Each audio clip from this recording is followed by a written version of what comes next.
Hello everyone, welcome back to our discussion on the circulatory system of Euphletus hexadactylus. And now we are going to discuss about the arterial system. The arterial system of frog begins from the truncus arteriosus. As we said in the structure of the heart, you have a truncus arteriosus. So this is the truncus arteriosus, which is seen on the ventral side. The truncus arteriosus, after leaving the heart, it bifurcates into two, and each branch again bifurcates into three. The upper one is called as the carotid, the middle one the systemic, and the third one, which is pulmocutaneous. Okay, the carotid branch. This carotid branch of the truncus arteriosus, it takes blood to the head region, the systemic arch or the systemic one to the body, the viscera and the other organs, pulmocutaneous to the lungs and the skin. The common carotid, so we'll be discussing each branch of the carotid. You have the left and the right, both are having the same branching, etc. The common carotid arch is a short vessel running forward and outward, but soon branches into the external carotid and the internal carotid. And on the internal carotid, you can see an enlargement at the base, and this enlargement is called as the carotid gland. So even though it is called as a carotid gland, it does not have any function of the gland. Neither is it secretory, nor neither it produces something, or it secretes something, or it stores something, etc. So it just has the name, which is called as the carotid gland, but uh, it is not actually uh, a gland. So it has the function of chemoreceptor detection, the oxygen tension in the blood, and regulating the blood pressure. So regulating the blood pressure and also the oxygen, recognizing the oxygen tension, etc., is the function of this particular uh, the this region, the particular bulbous region at the end of the internal carotid, which is called as the carotid gland.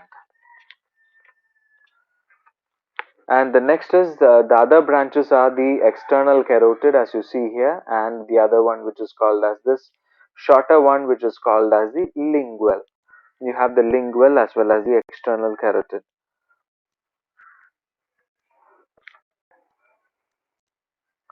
The internal carotid again divides into two.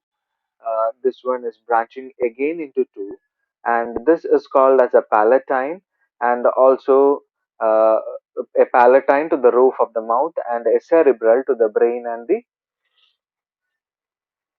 and ophthalmic to the eyes. Next, so this is the branches of the common carotid artery. So carotid artery splits into three: the internal carotid, the external carotid, and the lingual. And you have the carotid gland, etc. The second branch from the truncus arteriosus, as you can see here, it is curving like here, making a heart-like shape around the heart and joining together here. So these two branches, which comes out of the heart and joins in the posterior end of the heart, and this is called as the systemic arch or the systemic trunk. So this systemic branch or the systemic arch is the longest of the three and has the greatest contribution of blood, because this is the one which is supplying the most of the visceral organs, etc. So the two systemic arches curve dorsally, as you can see here. They curve dorsally and they move towards, join behind the heart to form this common the artery, which is called as the dorsal aorta. So the two systemic arches from the heart joins posteriorly to form uh, a common tube or a common artery, which is called as uh, the common artery, which is called as the dorsal aorta.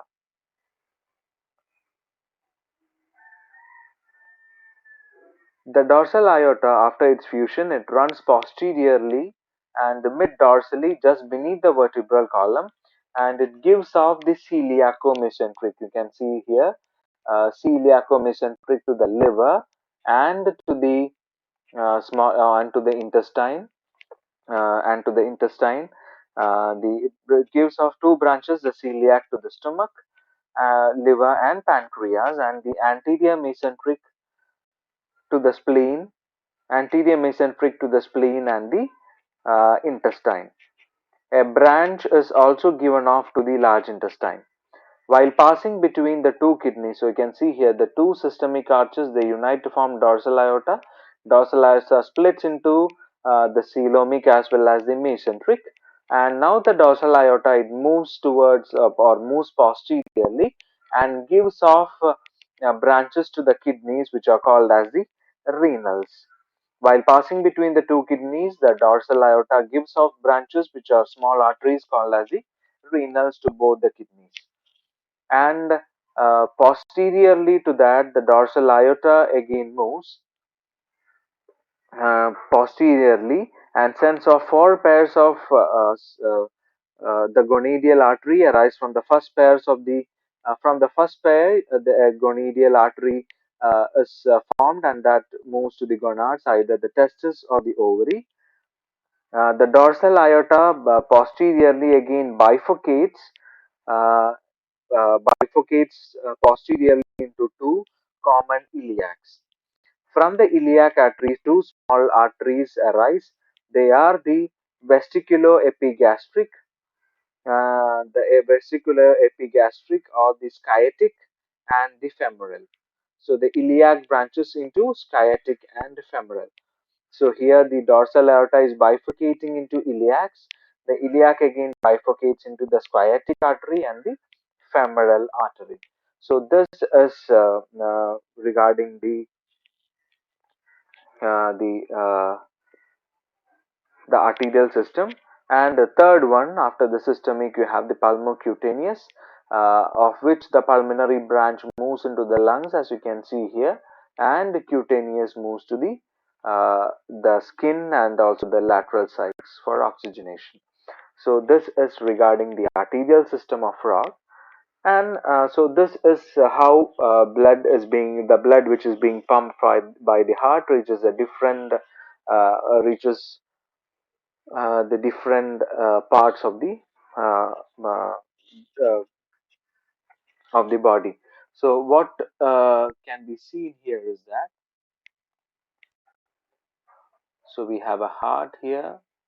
From the heart you have the arteries, the different types of arteries, and this arteries, it capillarizes like this. It forms capillaries in different organs, etc. And these capillaries end in something which is called as the capillaries end in uh, the venules, the shorter branches of the veins. So you can see many venules at the end of the capillaries, and these unite to form the veins. The veins again unite to form the major vein like the caval veins, and then this returns to the heart. Okay, so this is the vein and this is the artery. So this is so uh, so you have the heart, then an artery, and the venules, the bunch together, and then the tube returns it to the heart. So this is something what is seen in a closed circulatory system. But here the capillary or a tube, it begins in capillary and it is ending in heart, or an artery which begins in heart, it is ending in a capillary. Here it starts in a capillary, it is ending in heart. So apart from this, so this is the venous system what we are going to see now. So this particular part is the venous system, and this is the one which we saw now, which is the arterial system. Apart from this, there is one more system in the circulatory system that is called as the portal system, that is seen only in some specific organs. That means this is the normal circuit, that is the heart, artery, capillary, then venules, and back to the heart. So what happens here is, So what happens actually is an artery, it capillarizes, and again it joins to the vein, and then back to the heart. But in this particular system, which is called as a portal system, it is a system which begins in a bunch of capillaries. Okay, and it forms a vein which is called as a portal vein, and again it capillarizes before it reaches the heart. Okay, actually what is seen in a normal case is you have a heart, it capillarizes into capillaries and veins, and then it returns back to the heart. So there is a special system what we are going to see after the venous system, which is called as a portal system. In a portal system is a system which begins in capillaries and ends in capillaries. So it is a part of the circulatory system. It is a special part of the circulatory system which begins in capillaries and ends in capillaries. In usual circulatory pathway like the arteries and veins, it begins in capillaries and ends in the heart, or it begins with the heart, ends in capillaries. It begins with the venules, it ends in heart. So this is a particular system where it begins in capillaries and ends in capillaries. So we'll see that after we discuss the venous system. So moving directly to the venous system, the venous system of frog. So the venous system consists of the veins, its tributaries that bring blood back to the heart. The veins can be grouped into three categories: the pulmonary veins, the caval veins, and the portal veins. So the pulmonary veins are the veins which carry blood from the lungs to the left auricle. So this is the only vein which is carrying oxygenated blood. It empties directly into the left auricle. Deoxygenated blood from the rest of the body flows towards the heart in three large vessels, which is two anterior precavals and a larger postcavals from the posterior side. And these three opens into a chamber which is present on the dorsal side, which as you can see here, which is marked in shades. This is the sinus venosus. So the two precaval, the precaval veins and the postcaval veins collectively form the sinus venosus. Forms the sinus venosus. The right and the left precavals and the anterior vena cava collect the venous blood from the anterior part of the body. Each precaval is formed by the union of, you can see here, the lingual, the mandibular, the subscapular, the brachial, the mucocutaneous, etc. So all these together they form the precaval veins, and you can see the postcaval vein is formed by many contributors. Is a large colored vein lying in the ventral to the dorsal aorta. It begins in between the two kidneys, from which the blood is drained by four pairs of renal veins. You had renal arteries the same way. You have the renal veins here, and it also receives a pair of veins from these. So these are the gonads. The gonadial also is received into uh, the renal veins, or emptied into the renal veins. The postcaval veins runs forward dorsal to the liver, receiving from it a pair of short, stout hepatic veins before opening into the posterior angle of the sinus venosus. So, as this postcaval vein is moving up, it also receives the hepatic veins from the. It also is receiving the hepatic vein from the liver. So this is the normal circulatory, or the normal venous system that you see here. So apart from this, you have another set of veins, which is called as the portal system. So this is a system of veins which begins in capillaries in one organ and ends in capillaries in another organ. As you can see here you have capillaries of the kidney, or the venules of the kidney. They form the renal vein, and it is emptying into the, or it is moving or joining or going back to the heart. So you have capillaries or venules here. They join and they are moving to the heart. But so this is one organ, kidney is one organ, and heart is another organ. But here, what happens is in a portal system, you will have capillaries here and also capillary in the organ where it enters. So, a system which begins in capillaries and ends in capillaries before it reaches the heart, it is called that particular system is called as the portal system. And in frog, they are having three portal system. One is the renal portal system, they have the hepatic portal system, and also the hypothalamo-hypophyseal portal system, which is present in the brain. So coming to the hepatic portal system, uh, which is prominent in this particular case, the renal portal vein collects blood from the hind limbs and muscles of the back by a set of veins and empty them into the kidney, and hence its name. Each renal portal vein is formed by the union of the sciatic vein from the inner side of the hind limb and a branch, you can see here. So, this is the veins which join to form the, or which contributes to the renal portal system. You can see these veins, which is present from the lower part. It capillarizes inside the kidney. Okay, so here you have the capillaries, and this is the vein, and here again in the kidney it is capillarizing. And now before it reaches the heart, before this particular vein, usually this particular vein, as you can see here in the normal renal veins, the venules are present inside the kidney. It joins the post caval vein, it is moving on to the heart. But what happens here is you have a capillary here, and this is the portal vein. So instead this moving directly to the heart, it is moving to the kidney, and again it is capillarized. So between two organs you have a capillary or a capillary bunch and a vein in between. Such a system is called as the portal system. So the So, in the renal portal system, for each renal portal vein, which is formed by the union of the sciatic vein from the inner side of the hind limb and a branch of femoral vein from the upper part, it then receives the dorsal lumbar vein from the muscles of the back. It also receives the oviducal vein from the oviduct of the female frog. The renal portal vein then enters the kidney in the outer margin. Inside the kidney, it again breaks up into capillaries. That's why this is called as the capillary. Then joins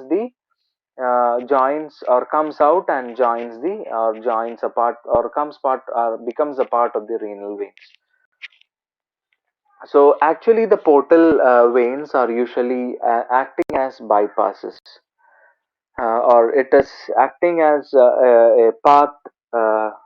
Where the flow is being deviated for some special purposes. So here, in the hepatic portal system, the hepatic portal system consists of veins which collect blood from different parts of the alimentary canal and also from the hind end of the body and empty them into the liver, and hence its name. So in the hepatic portal system, you can see the one set of capillaries from the alimentary canal or the intestine, etc., and the other set in the liver. And the main function of this particular renal portal system is detoxification, because from the intestine blood is taken, because from the or all the nutrients, etc., nutrient rich blood, which may also have some harmful substances which might reach the arteries or the veins of the intestines, is taken. If it is taken directly to the heart, what happens is that if it contains some toxins, etc., that will be distributed all throughout the body, which is harmful. So this hepatic portal system is a bypass system whereby the blood which is from the intestine, which may have some toxins which is to be detoxified, will be directly channeled to the liver before it moves to the heart. That means from the intestine, the parts of the different parts of the alimentary canal, capillaries unite to form a vein, and that vein is called as the hepatic portal vein. You had a renal portal vein between the veins of the hind limb, that is femoral, etc., and that is the renal vein, renal portal vein, that is entering the kidney, capillarizing and forming the part of the renal vein. But here in this, from the alimentary canal, there are many capillaries which join together a collective tube which is called as the hepatic portal vein. The hepatic portal vein takes blood from this and empty them into the liver where it capillarizes again. And this emptying into the liver has a significance, that is what I mentioned earlier. This causes, or this results in what is called as detoxification of the blood.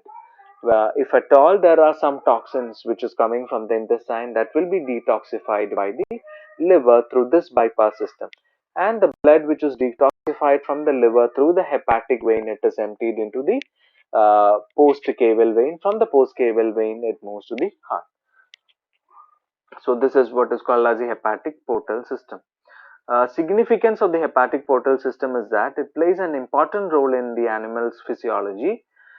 It serves as short circuits carrying material in blood directly to the desired organ without first taking them round to the heart and the respiratory organ.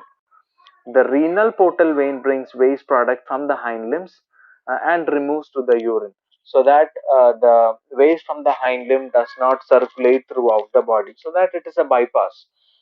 If there wasn't a portal system like this, these veins from the hind region should have joined the post caval vein, so that it reaches the heart. The heart will pump again to different parts, so that whatever uh, toxins or useless material from the posterior region of the organism is being circulated throughout the body. So that is an unnecessary task, or a task which conserves more energy, because it is circulating throughout the body, so that it should be uh, uh, again brought to the kidney for filtration. So to prevent that particular process, you have a bypass where the waste from the posterior region, without moving to all the regions, and then coming to the kidney, directly enters the kidney, and then it is being the waste materials are being washed out.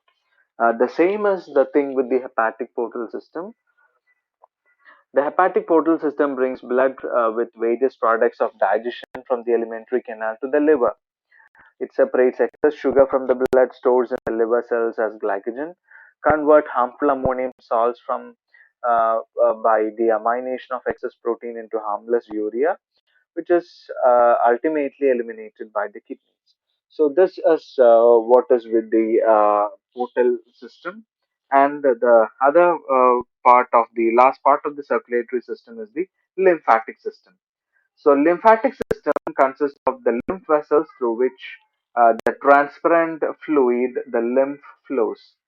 The lymph vessels end in the lymph capillaries within various organs and tissues.